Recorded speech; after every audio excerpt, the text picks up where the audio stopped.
Welcome back to Justice. We are here talking about a very important topic today, and it is around voting. And we have some big elections coming up in November, and we wanted to share with you all some of our thoughts. We are not political scientists, but we do have some opinions on the matter. Before we get there, however, Margo, how are you feeling today? Good. I'm sorry. I just keep thinking of you as a thoughtician. So if you guys remember episode 1, Tashira claims thought status, and she's going to be our first elected thoughtician. So I do have some thoughts. Yeah. But how am I feeling? I'm feeling really excited to learn from you about this topic. I feel like you're really well versed in the legal side of voting. Well, I don't know about that, and we'll get into that because you remember for a long time I didn't vote. I do remember that. Yeah, so we will get into a lot of those things. But I'm excited because I think that this is a subject that feels really close and far away at the same time. That particularly, I think, from my experience being in New England, where there isn't this direct attack on voting like there might be in other parts of the country, it feels distant, but it's not. Absolutely. And we all have a responsibility to be aware of what is going on and to be part of some form of solution. Yeah, for sure. What about you? How are you feeling? I am feeling pretty pessimistic about where this country is. I just got back from a week-long vacation in Lisbon, and when I was returning home on the plane, I thought to myself, here I go back to the ghetto. America. The entire country is trash. And I think that, not to say that any place on this earth is like a utopia and perfect. There is anti-Blackness and racism everywhere, unfortunately. But I do feel like there is a particular like quality of life in other countries that we just don't have here. And so as we talk about voting and where we are in this election cycle, I'm not as hopeful as I think I would have been had I not just seen a very direct kind of difference in how people and the community and the environment and things that really matter are treated abroad versus here. Yeah, I feel that. Okay, before we get to our episode, we have to give a shout out to our amazing sponsor, Understance. Understance, as we have talked about now for a few episodes, is a bra and underwear company based in Vancouver, Canada, that aims to be body inclusive, race inclusive, size inclusive, shape inclusive, kind of everything inclusive, and really celebrates bodies and breasts of all different types. But one of the things that we're focusing on today is their core values, which I think is going to resonate with our audience because there's a lot of synchronicity with our core values. And so some of the values that the brand focuses on are empathy, optimism, inclusiveness, harmony, and integrity. And so we can only hope that we're at the very nascent stages of our journey here with the podcast, but to kind of have similar core values as well. Absolutely. Doesn't it feel good to have brands support us that also are value and mission driven? Yeah, it's an amazing kind of marriage of thought and mission. Absolutely. And I'm currently wearing an Understance garment right now. I am as well. I would flash you, but that's the wrong episode. That was the previous sex and dating episode. Yeah, but we still might need to do a photo shoot. Just a little something. Yeah. Just to get our voting on. Okay. Can you do us the favor of sharing our next segment, which is some people's favorite parts of the podcast, which is Dumb Shit Men Say. And it's going to get us right into the conversation around electeds and voting. And who we should be voting for or against. Well, for this particular person, it is one known as Herschel Walker from the great state of Georgia. And he has said so many things until we've had to really just truncate them into... And for those who don't know, he is running for Senate. Absolutely. As a Republican. In Georgia. And it is Raphael Warnock who he is going up against. Very interesting. 2 Black men in this very highly contested race in the state of Georgia. And we'll get to Georgia turning blue and the work of Stacey Abrams very soon. But all eyes are kind of on Georgia in this election season. And Herschel Walker has been just a talk of the town, right? For folks who don't know, he is uh, known as probably one of the greatest figures in the state, not because he's done anything worthwhile, but because he was a football player. And down in Georgia, that's pretty damn important. So he played for UGA. I think he even won the Heisman Trophy. And so he's like Georgia royalty. Okay. And so some of the things that he has said I will share with our listeners and our viewers is that he has confirmed that he supports banning all abortions without any exceptions, not even for rape, incest, or to save the life of the mother, which he shamefully downplays as mere excuses. Margo, those are just, I mean, so what if you were raped or a victim of incest? Or you're going to die yeah, by carrying a pregnancy. So that's an excuse. Let's discuss. So I think before we discuss kind of just the like 100% absurdity of this quote, it's important to talk about where it's coming from. And so we don't know everything about this candidate, but we do know it's come out in recent weeks that Mr. Herschel Walker has funded at least 2 abortions, that he has at least 1 child, I believe, that 1 or 2 multiple children that he has not spent time with or been a part of their lives. And so I don't know to what extent that means. Like, I don't know if he hasn't visited and hasn't paid child support, but he hasn't been a big part of their lives. And has credible allegations of severe domestic violence. Mm-hmm. And so that's where we're starting from. A few things here. He talks about, as it relates to Raphael, I think trying to take a jab at him that, I'm not one of those educated politicians. And I don't know what that is and what kind of like clash trope that's trying to play into, but what I can say is that this is pure ignorance. It is pure, and it's not ignorant because of a lack of formal education. It is ignorant because it is just blatant hypocrisy. And it is very blatant, kind of like hyperbole for the purpose of being able to rile up a base. And I think that is my problem with the Republican Party currently in its like current iteration. When I tell you, I never thought I would miss somebody in the Bush family as that. I'm like, where George and them at? Can we bring back the Bushes, please? Because this is maddening. It is complete insanity that is currently occurring. And for this man to say, in the face of funding abortions, allegedly funding abortions, to say that under no circumstances should an abortion occur, what planet are we living on? And this is the best they could do? Seriously? So, I recently heard an episode of The Daily where they went to like a farmer's market, I think in Alpharetta, which I heard that one. You heard it? A suburb of Atlanta. And they were interviewing people, many of whom, or all of whom identified as Republicans, asking them about Herschel. And I will never forget what one person said, which is that, to sum up his thoughts, it's less about who he is as a person and more about how he's going to vote. Right, party over everything. Absolutely. And as we talk about voting today and just the electoral process, I mean, that's a really, really dangerous viewpoint. I don't care where you are on the political spectrum. It's also just very confusing to me that electeds or potential electeds are living a life that they don't support politically. Mm-hmm. And so people are adhering to these candidates. Trump is a perfect example, who are espousing a certain rhetoric around morality and patriotism and loyalty and pro-life, honor and Christianity. And then in their private lives are doing not only something different, but totally the opposite of what they're saying.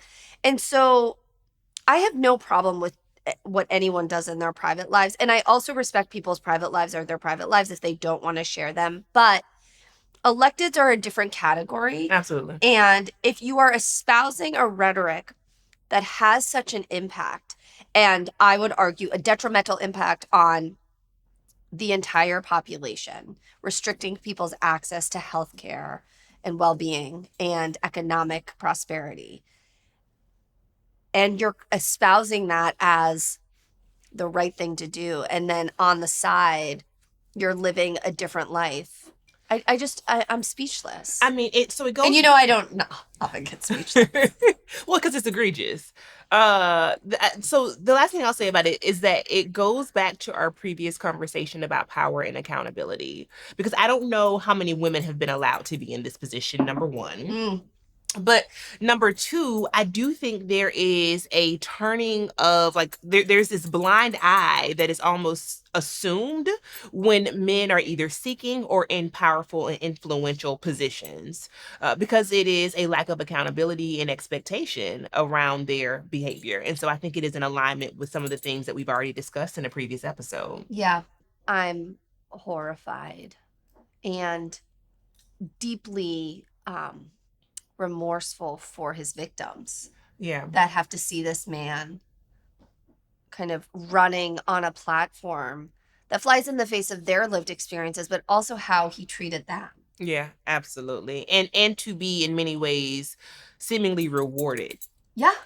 With even if he doesn't win, he won. He won. Yeah. People outside of Georgia Know who he is. know who he the people like him seek so much fame, right? There's this narcissism in his behavior and who he is. And so for the Republican Party to be putting money and power and resources behind this, all of it, which I will also say, I think that there is a great part of it that is just a shucking and jiving, a particular minstrelsy that is performative for the votes, for the party.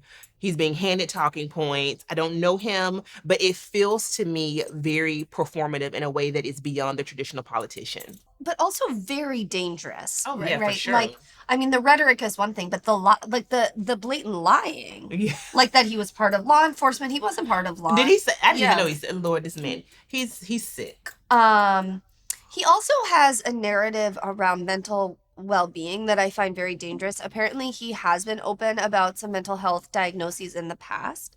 He, of course, blames the violence he perpetrated against one of his partners on his mental health issue, which we can get into a whole conversation around that. Mental health and domestic violence are totally different things. Like, being mentally ill doesn't make you an abuser. But putting that aside, he's now also said that he's healed from whatever mental ailment he was suffering from, which I also find to be a very dangerous narrative for folks who have been diagnosed with mental health issues, because you're never healed.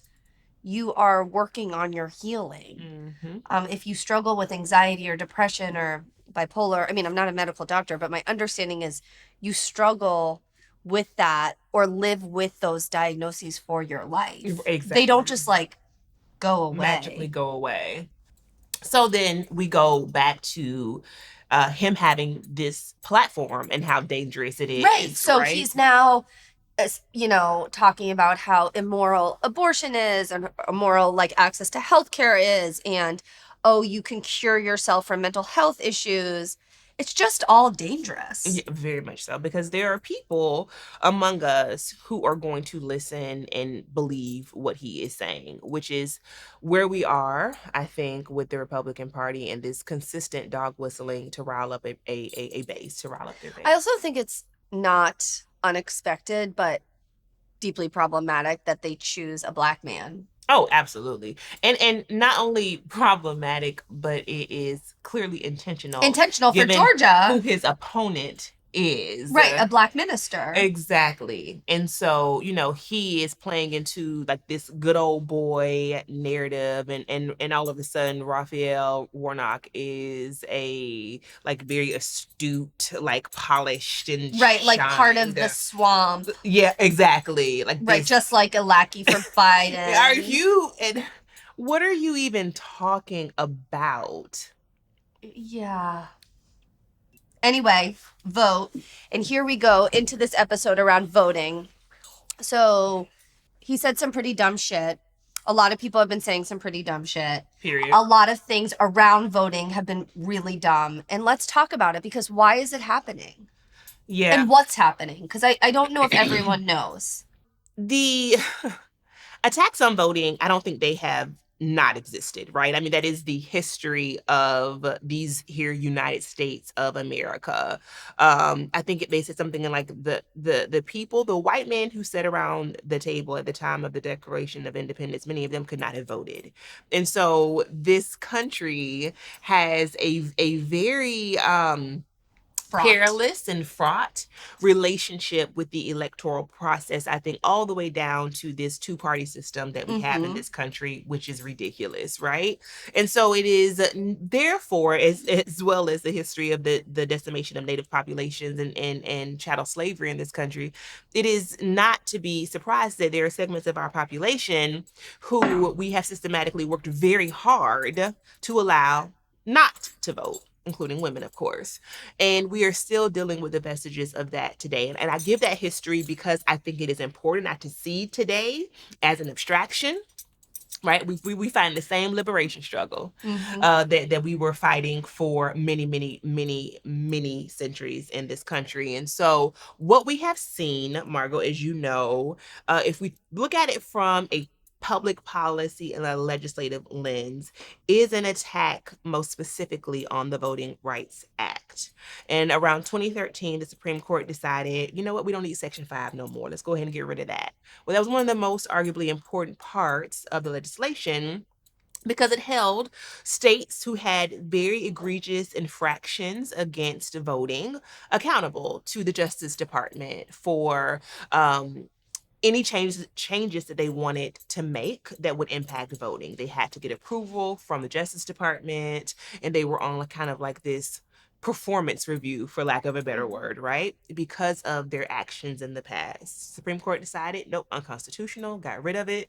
And since then, there have been many other fissures that have, and holes that have been poked into it to the point where now, I mean, arguably, it barely does much of anything. And the sorts of attacks that we're seeing are, you said egregious, I think could change the course of voting history. Because they're intentional ways to prevent people from turning out to vote. For sure. Right. So some states are getting rid of same day registration, which is how we were talking, how as young people we started voting. Some states are implementing rules around identity documentation and having to bring certain identity docs to voting, which historically over the last decade at least you did not have to do. Different precincts are being combined with other precincts, particularly in larger urban areas. So many voting precincts have very long lines, which for anyone who is immunocompromised, mobility impaired, has to work, doesn't have childcare, is not going to be something that is available to them. Some states are preventing, this one I can't get over, preventing people from serving water, or having bathrooms. Mail-in voting, which is something that hits close to home for me, especially right now as my dad is in the hospital. And one of his biggest priorities has been to make sure that he can vote next month. And so you think about all of these civically engaged folks who are just not going to turn out. Absolutely. And who are those people? Yeah, and we already know they are Black and brown people. There are folks who sit at the margins. They're elderly people. They're absolutely. people who need support. They're people who are working shift jobs that don't have any flexibility. And access, right? I think about my voting precinct, which is 2 blocks away in a fire station. There has never once been a line, even for the 2016 election. You walk in, you say your street name, you vote, you leave. Wow. That's not available to most people. Absolutely. And I think what is happening for those who sit on the right, who are pushing for a lot of the voter disenfranchisement, is that they're doing so under the political cover of so-called voter fraud. Talk about it. That doesn't exist. lost. And let's talk about who is pushing those narratives. My understanding is that some of the Trump kids voted twice. Yeah, exactly. Who's committing fraud now? That part. That part, and it burns or my was biscuits. registered to vote in 2 different places or something. I don't know. Whatever it is, we know that the political apparatus is manipulated and cajoled, and all of these things are done when it benefits those hegemonic forces who are in power, right? And so when it does not benefit them, then all of a sudden you are voting twice. The mail-in ballots are wrong, and it's the court cases. And I mean, the number of hours and the resources that have been put into recounts that have come up with the same exact result.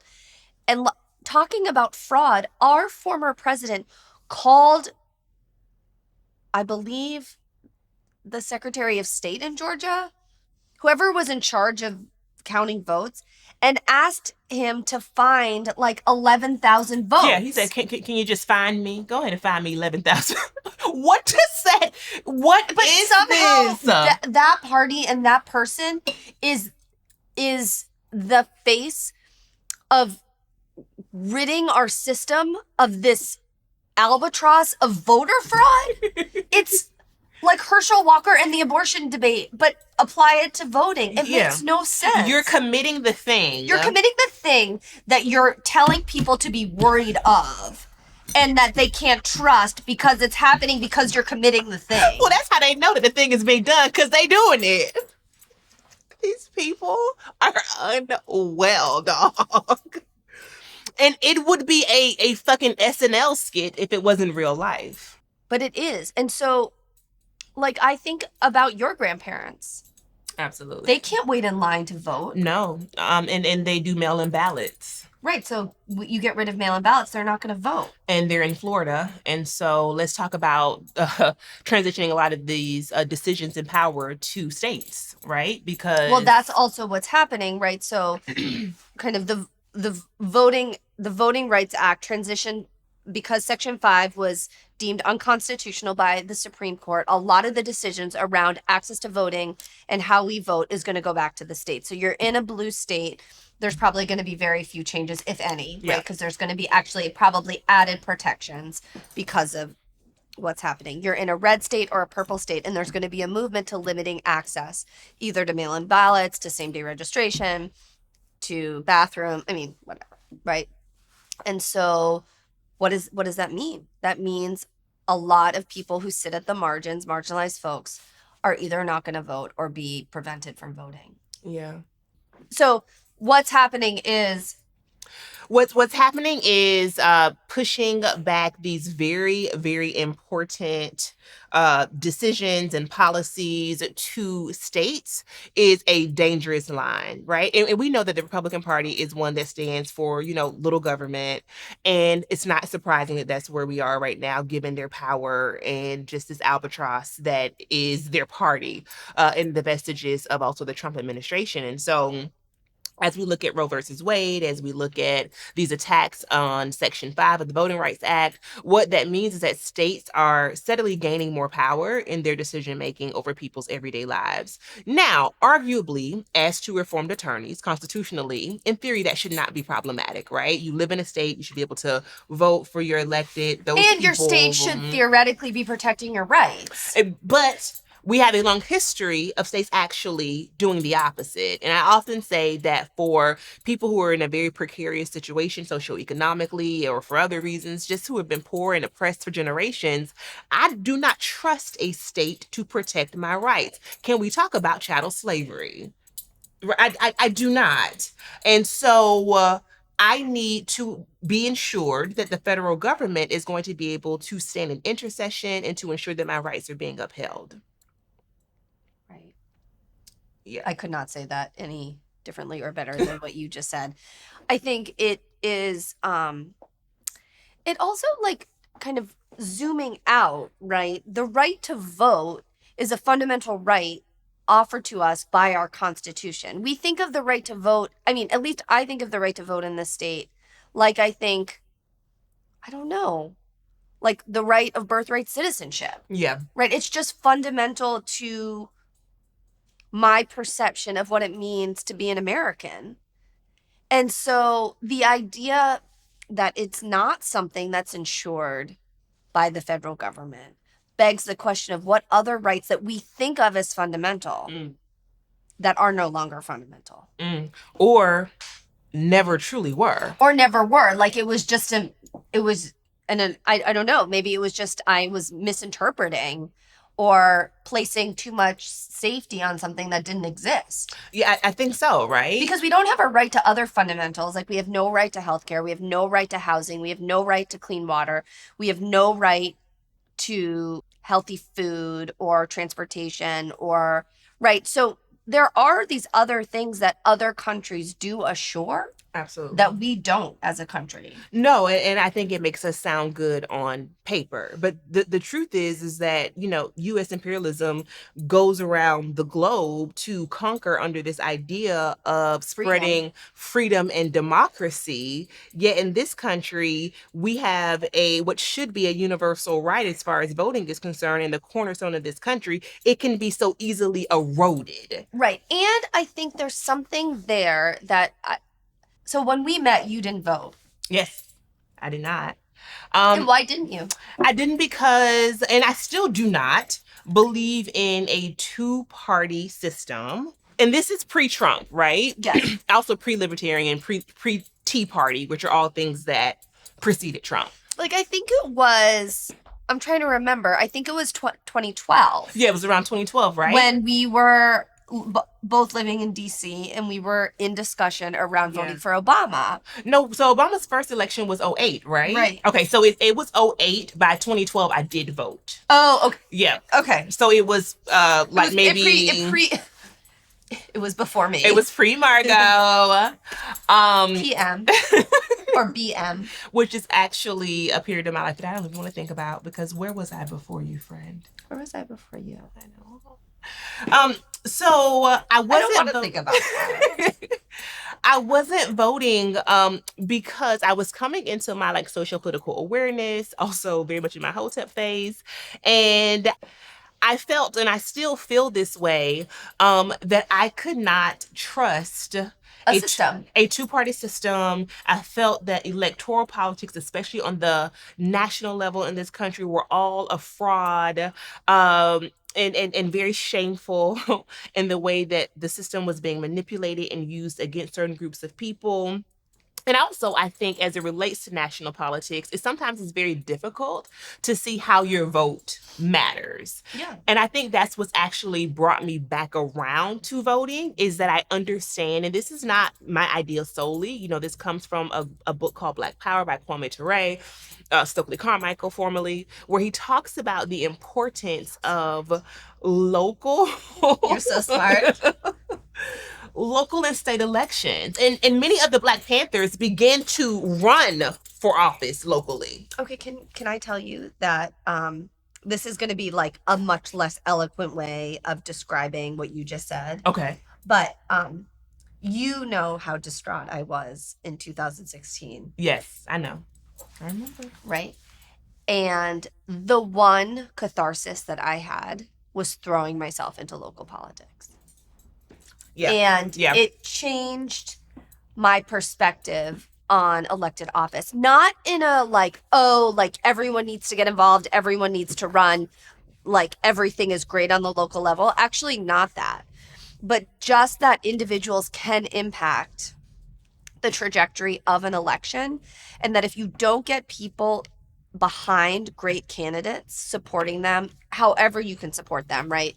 Unfortunately, we have a system where you have to raise money unless you're independently wealthy. So who does that favor, right? That favors white wealth. In general, it favors white, wealthy, established candidates with generational wealth. Who does that not favor? That favors folks living at the margins who don't have that. So people of color, women, first generation folks who are taking a step out of their career to run, people who risk a lot by doing it. And it was really important for me and my friends and people I'm in community with to see that power. Yeah, absolutely. Particularly for candidates who are transformational, I think, in on a local level.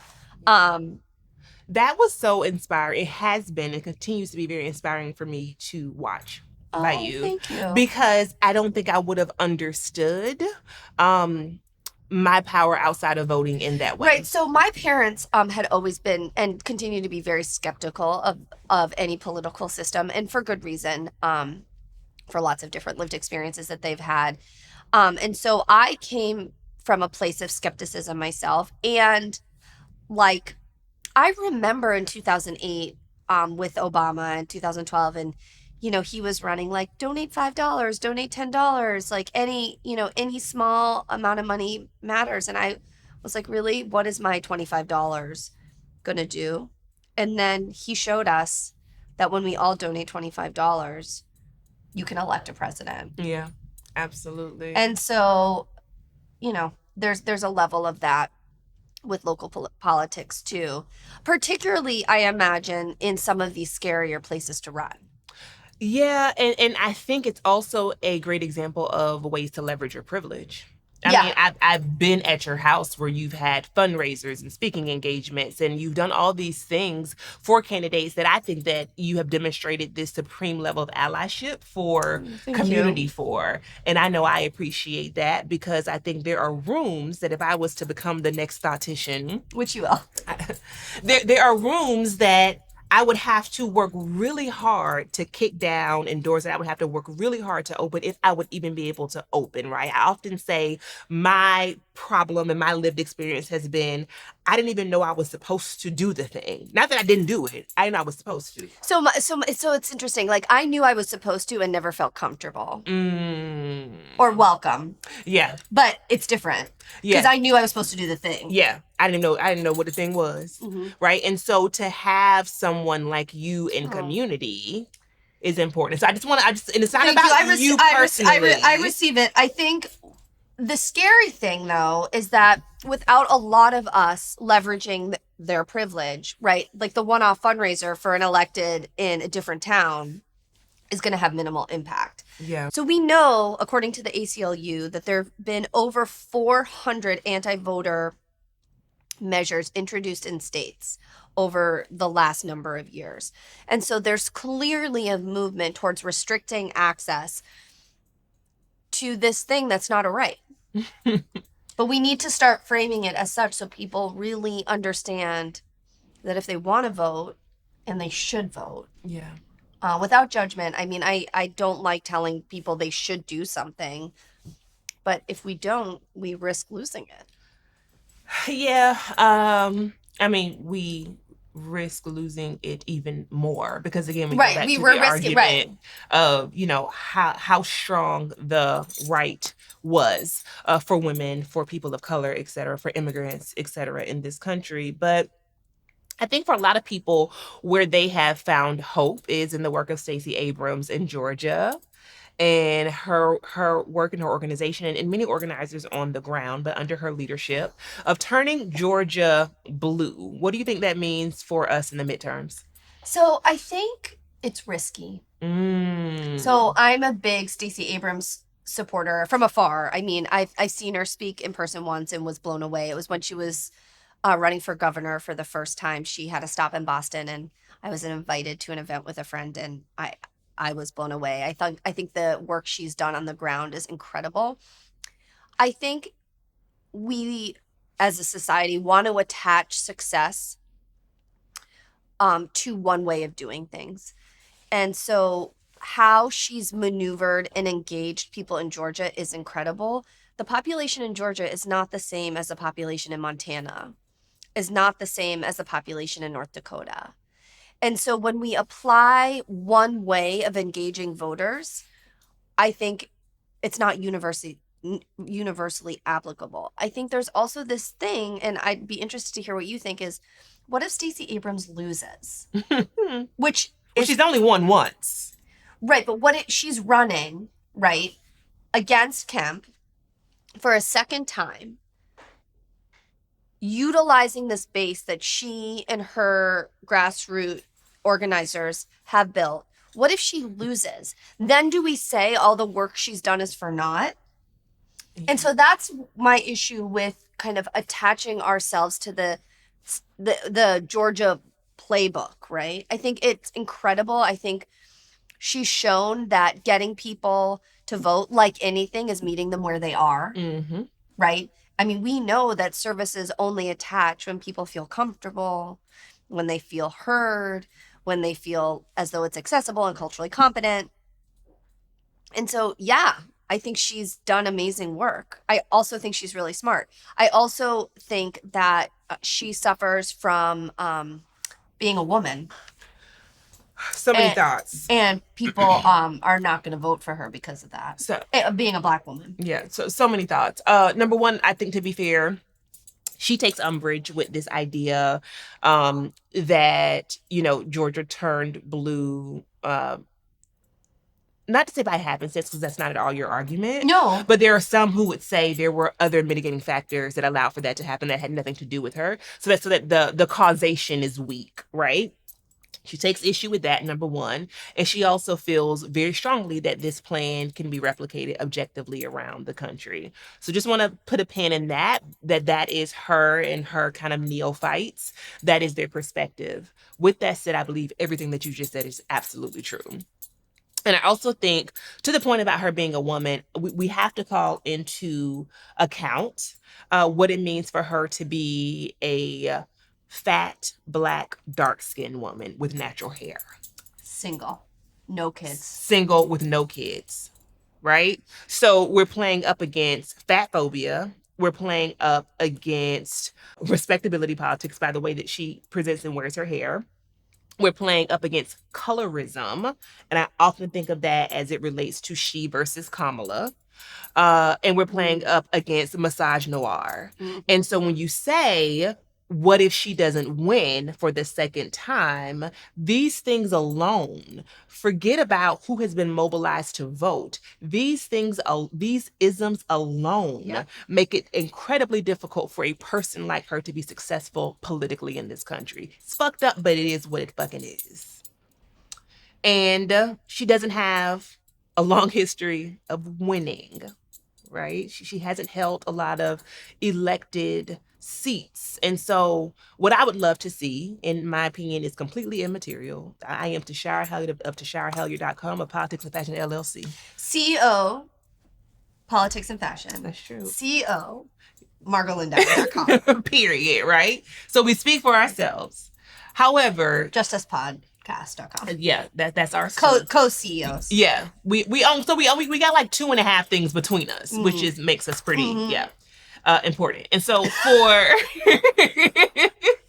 for my opinion, I would love to see the Stacey Abrams of the world obviously be able to hold whatever political position their heart Absolutely. desires.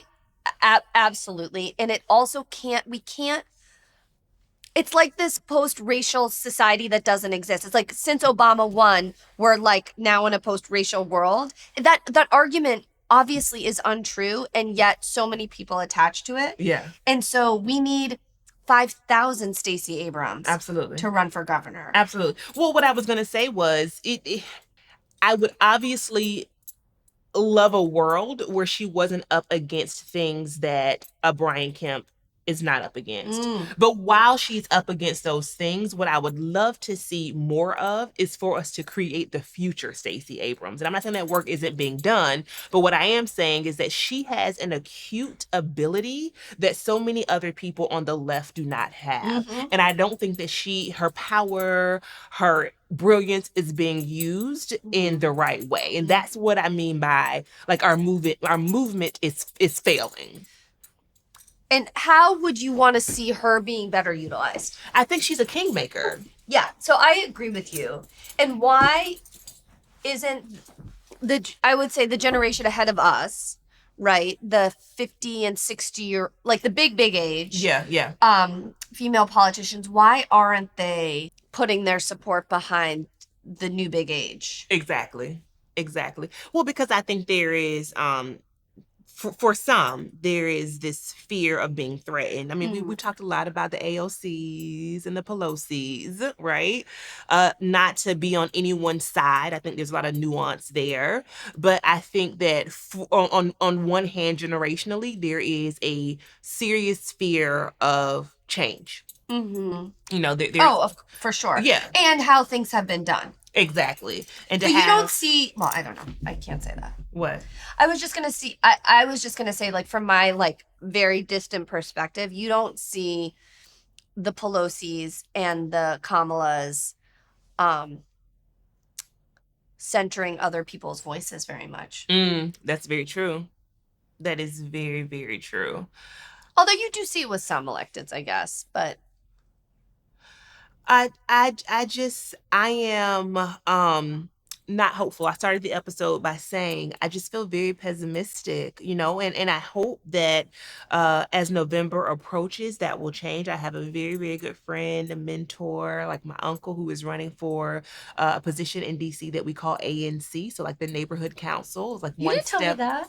One step below the city council. So if you were in Washington, D.C., in his neighborhood, Kwaku Toure, please go out and vote for him. And so I wish him the absolute best. And that does bring me like an element of encouragement, quite honestly. But otherwise, America is trash. I'm fucking over it. I would say that I don't know if I feel more hopeful than you or not. I think I feel pretty much the same.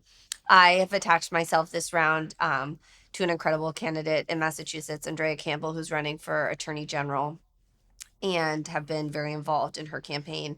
And seeing how she has brought the state together in a way that no one thought was possible as a Black woman, going to parts of Massachusetts that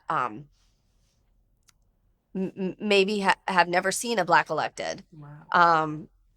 And really forging a lot of hard conversations and important conversations around housing, inequity, access to childcare, education, the mental health epidemic, the opioid epidemic. I feel hopeful when I see candidates like her. And so I encourage people who are feeling disheartened to at least attach themselves to something that's going on that feels hopeful, because we can't move forward if we don't have hope. That is such a good point. Last question. How do we continue the fight? Hope. I think hope. I think our generation has this opportunity that we missed out on to actively mentor younger people. And not just like funnel them into politics necessarily, but help people understand that there is power and that power at some level can be shared. I never, you know, I never knew about any of this stuff as a young woman. Yeah. I never thought I could be involved. And so I think we have an obligation to, your goddaughters and my daughters, but also kind of your younger sisters, right? Who don't consider, like, might not consider themselves politically engaged, to be like, no, your voice is just as important as mine. Yeah, absolutely. And just being much more intentional about engaging younger people in these conversations so that they know that when and if an opportunity arises, they can run just as much as anyone who's been groomed for the position. There is a level of expectation that I find that white supremacy has. And that the world will bend to its favor, right? The police work for them. The electoral process works for them.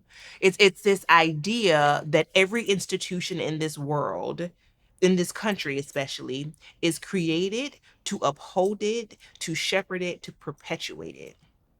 And when you are outside of it and you don't see yourself in it, you have very low expectations of your institutions, if you have any at all.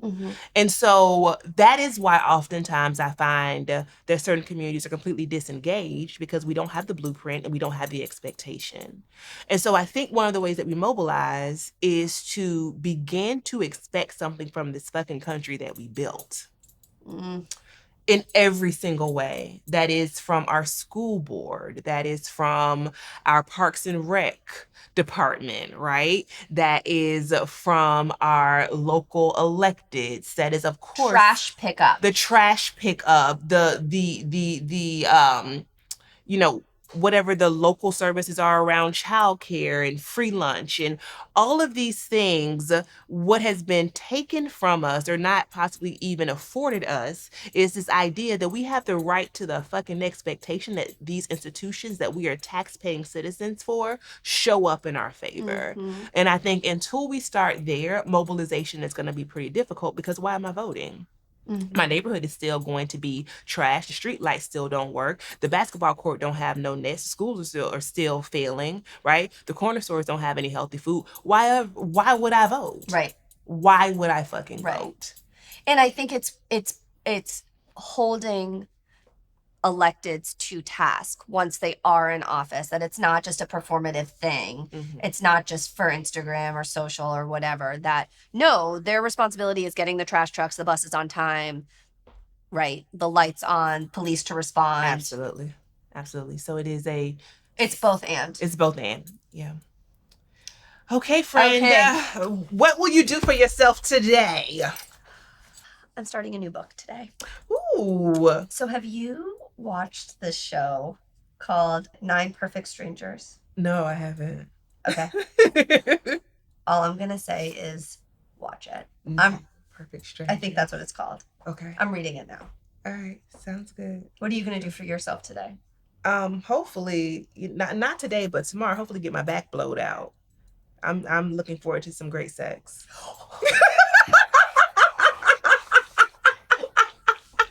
Wait, why did you call it that? Getting your back blown out? You never heard that before? No, Tashira. Yeah, trying to get my back blowed out. Oh. So I hope for you too. Thank you. I mean, I don't literally, like, if you see me, I don't want to be like in a back brace. I thought you like. I thought I heard it like as a chiropractor. Oh, well, maybe she'll be that too. Wow, yeah. So that's. I'm hoping for both of you. Oh, yes, friend. Okay. Alrighty. We'll see you all next episode. Yes.